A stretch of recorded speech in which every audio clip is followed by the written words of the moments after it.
ce geste de toi viendra mon secours.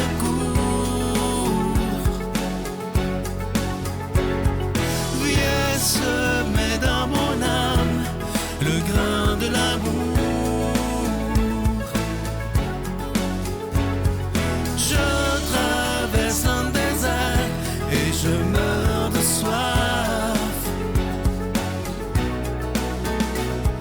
Montre-moi le mystère qui garde la foi. Bon lundi, bienvenue à votre émission La Victoire de l'amour. J'espère que vous allez bien aujourd'hui. C'est le printemps qui arrive. Moi, je suis dans la joie quand le printemps approche. C'est ma saison préférée, avec l'été, bien entendu. Et surtout que c'est mon anniversaire au printemps. Alors, j'ai toujours l'impression, quand le mois de mars, dans ces dates-là arrive, que tout renaît et que la vie revient. Aujourd'hui, j'ai le goût de partager avec vous une très, très belle phrase de mon amie Ginette Renaud. Elle en parle d'ailleurs dans sa biographie. C'est une phrase qu'elle a écrite dans son livre. Ça dit ceci. « Est-ce que tu en veux à Dieu ou à ceux qui t'en ont parlé? » Ça, c'est une très, très bonne question. Parce qu'il y a beaucoup, beaucoup de gens qui en veulent à Dieu, qui ne croient pas en Dieu ou qui en veulent parce qu'ils pensent qu'il leur a enlevé leur enfant ou bon, peu importe. Premièrement, Dieu enlève la vie à personne. Hein? Ça, c'est clair. C'est pas sa joie de dire « Ah, ben je vais enlever la vie d'un enfant ou la vie d'un papa ou la vie d'un... » Non, ça, c'est la vie qui est ainsi faite. Et je veux m'adresser, je sais qu'il y a beaucoup, beaucoup d'entre vous, probablement les plus âgés un peu, qui ont été élevés dans la peur de l'enfer, la peur que Dieu nous surveille tout le temps, la peur de ci, la peur de ça. Moi, je me souviens, j'ai connu des gens dont j'ai été obligé de m'éloigner. Ils sont encore vivants. Mais imaginez, là, c'était dans les débuts de la victoire de l'amour, et c'était des gens là, qui étaient croyants, mais ils parlaient tout le temps du péché, puis du mal, puis du diable, puis de Satan. Puis alors, moi, j'écoutais ces gens-là, mais je me disais, hey, c'est quand vous allez me parler de Jésus? Vous parlez que des péchés, que ce qui n'est pas correct, que ce qui n'est pas permis, du diable, de l'enfer. Et je me souviens d'avoir dit à quelqu'un de cette gang-là, puis là, je les juge pas. Je ne sais pas s'ils ont changé, parce que je ne les ai pas revus. Je leur avais dit à un moment donné, si Dieu est comme vous me dites, là, je ne veux pas le rencontrer, ça ne m'intéresse pas, mais pas en tout. Parce que là, vous ne me parlez pas d'amour, vous me parlez de peur. Et ça, c'est ça qui a nui au visage de Dieu. On l'a tellement dénaturé. On a tellement défait son visage. On l'a détruit ce qu'il est complètement. Dieu, c'est un bon papa qui nous aime. C'est un père de tendresse avec un cœur de mère.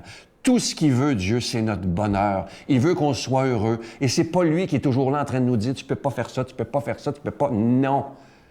Moi, je suis sûr que quand on va arriver au ciel devant lui, et c'est l'abbé Pierre qui m'avait dit ça, j'avais dit à l'abbé Pierre, qu'est-ce que vous pensez que Dieu va nous dire quand on va arriver devant lui? Et il m'avait dit dans sa grande sagesse que j'ai été privilégié de connaître ce saint homme. Il m'avait dit, le Seigneur va simplement nous demander, est-ce que tu as essayé d'aimer? Il ne nous demandera pas, est-ce que tu as aimé? Parce qu'il y a des gens qui ont tellement été blessés dans leur enfance, dans leur vie, qui ne sont pas capables d'aimer, ils sont trop brisés.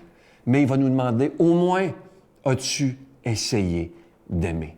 Alors aujourd'hui, pardonnons à ceux qui nous ont mal parlé de Dieu et concentrons notre regard sur Jésus lui-même. On sait qu'il y a beaucoup de problèmes dans l'Église. On sait qu'il y a beaucoup de choses qui nous choquent et qui me choquent également.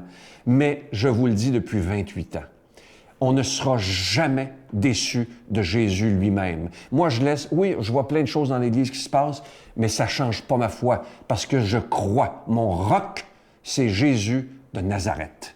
Oublions jamais ça. Quand vous voyez des nouvelles épouvantables dans l'Église, recentrez-vous et dites-vous, moi, ma vie, je l'ai donnée non pas à une religion, mais à Jésus lui-même. Oublions jamais ça. Moi, ma vie, je l'ai donnée à Jésus de Nazareth.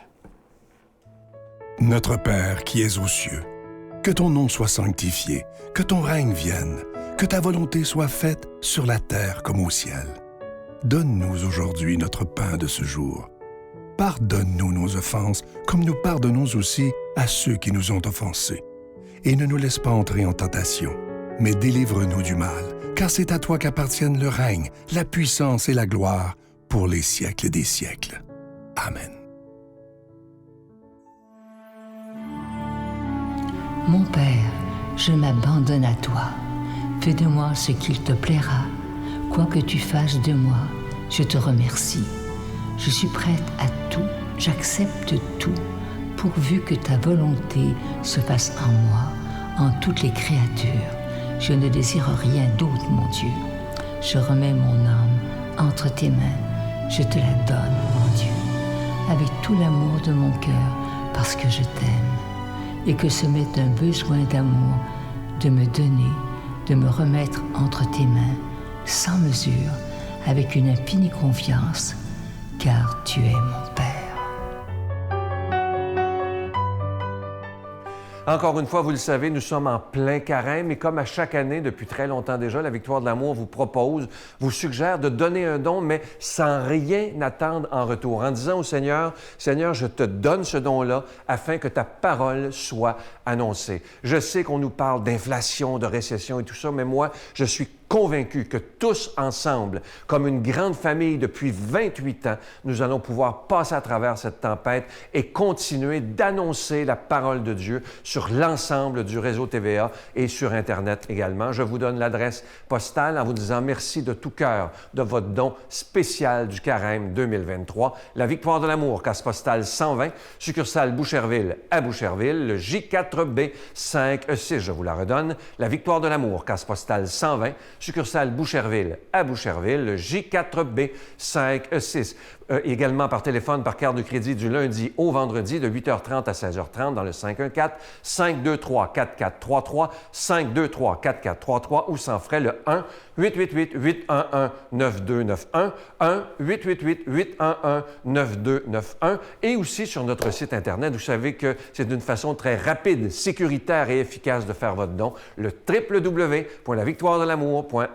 Je veux prendre le temps de vous dire merci de tout mon cœur de faire votre don tout à fait spécial du Carême en n'attendant rien en retour. Et moi, je suis convaincu que le Seigneur vous le rendra au centuple. C'est pas moi qui le dis, c'est sa promesse à lui. Alors merci de tout cœur de votre don spécial du Carême 2023.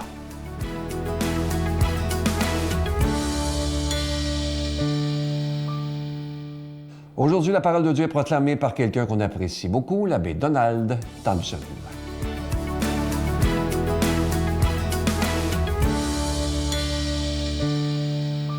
Bon matin. Alors, vous posez peut-être la question, comment se fait-il? Aujourd'hui, on va parler de Saint-Joseph le 20 mars, alors que la fête est le 19 mars. Mais c'est parce que, comme c'est une solennité, normalement, c'est hier, le 19, c'est un dimanche. Et le dimanche est toujours prioritaire par rapport à toutes les fêtes. C'est pourquoi que l'Église a mis cette année la fête le 20, parce que le 19 est tombé un dimanche. C'est tout simplement pour ça.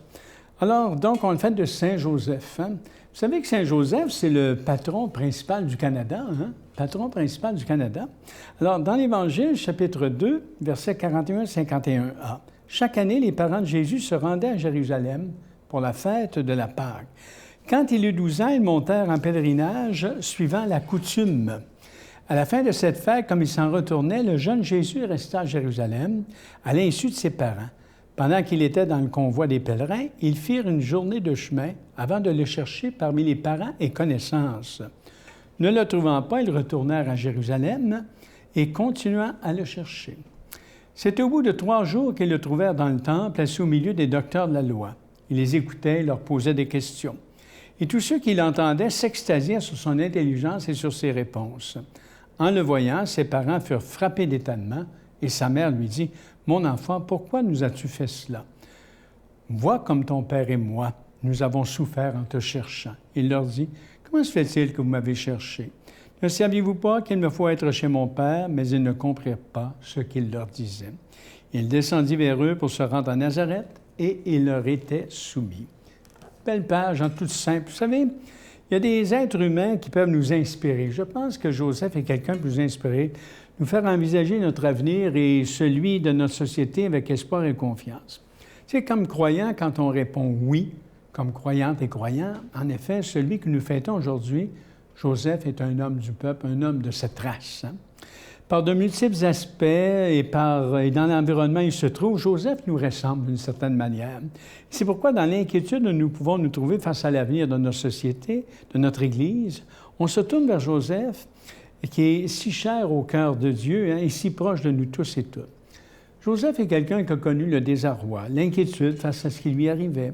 Comme tout bon juif pieux à l'époque, il allait à la synagogue, il avait entendu la parole de Dieu, parlant d'un Messie à venir. Lui aussi était dans l'attente d'un libérateur. Mais osait-il penser qu'il serait mêlé d'aussi près à un moment donné à cette histoire-là? Nous sommes portés à penser que non. Mais voilà que Dieu a des plans sur lui. Joseph vient de se fiancer à la jeune Marie. On connaît toute cette histoire-là. Mais Joseph, dans le fond, habitué à faire confiance à Dieu, à l'être humain, dans le fond, il fait confiance, puis il continue.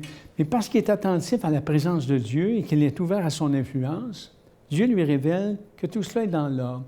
Dieu veut faire de Joseph un collaborateur privilégié de son plan de salut pour l'humanité, avec Marie, qui devient la mère également. Donc, un époux attentif, il sera le père d'un enfant que personne sur terre, comme on dit souvent, n'a engendré. Sans tout comprendre, Joseph accepte dans la foi le plan mystérieux de Dieu, il consacre toute sa vie. Il joue toute sa vie, dans le fond, sur la parole de Dieu. Vous savez, dans un monde bouleversé dont l'enjeu nous échappe souvent, nous, aujourd'hui, ne sommes-nous pas un petit peu comme Joseph, inquiets? Nous sommes tentés de penser, est-ce que Dieu est toujours avec nous? Est-il toujours le maître du monde? Devant une société qui, par ses attitudes et ses comportements, proclame la mort de Dieu. Alors aujourd'hui, évidemment, comme croyants, croyantes, on peut être perplexe. Face à un monde de plus en plus matérialiste, où les valeurs spirituelles ont de moins en moins de prise, le Seigneur n'est pas en train de nous dire, c'est à vous, les croyants, les croyantes, membres du peuple de Dieu, à imprégner ce monde des valeurs auxquelles vous croyez. C'est à nous, les croyants et croyantes, membres du peuple de Dieu, à proclamer par notre foi, notre confiance, qu'il est toujours avec nous et avec nous, non sans nous, alors qu'il veut avec nous bâtir un monde nouveau. Alors, comme j'ai voulu avoir besoin de Joseph et de Marie pour venir jusqu'à vous, Dieu nous dit, encore aujourd'hui, je réclame votre collaboration essentielle. Alors, mes amis, dans cette fête de Saint-Joseph aujourd'hui, qui est un modèle de foi, de confiance, rendons grâce au Seigneur pour cet exemple de fidélité que Joseph nous donne et demandons-lui, au Dieu de la vie, par l'intercession de Joseph, on dit Saint-Joseph, d'être toujours des témoins fidèles de Dieu et des agents et des agentes de transformation pour un monde où régneront, dans le fond, plus de justice, plus d'amour, plus de fraternité. Joseph est un modèle de confiance. Alors, voyez-vous, quand aujourd'hui Jésus s'évade dans l'Évangile, ses parents le perdent de vue, on voit que Jésus est un homme qui était vraiment imprégné par l'Esprit de Dieu, très fortement. Et cette réponse, puis là, après ça, on voit qu'il suit ses parents. Et Dieu sait si Jésus a reçu une belle éducation de la part de ses parents. Alors, je vous souhaite un beau moment aujourd'hui. Je demande à Saint-Joseph, prions Saint-Joseph. Tu vois, Saint-Joseph, priez pour nous, comme on dit souvent, et qu'il vous bénisse. Le Père, le Fils et le Saint-Esprit. Amen. Je vous salue Marie, pleine de grâce. Le Seigneur est avec vous. Vous êtes bénie entre toutes les femmes, et Jésus, le fruit de vos entrailles, est béni. Sainte Marie, Mère de Dieu, priez pour nous pécheurs, maintenant et à l'heure de notre mort. Amen.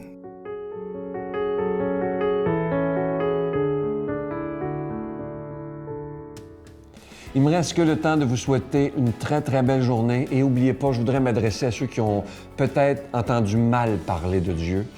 Comme je vous disais tantôt, pardonnons à ces gens-là, mais essayons ensemble, et on essaie à la Victoire de l'amour de faire ça, de découvrir le vrai visage de Dieu. Bye.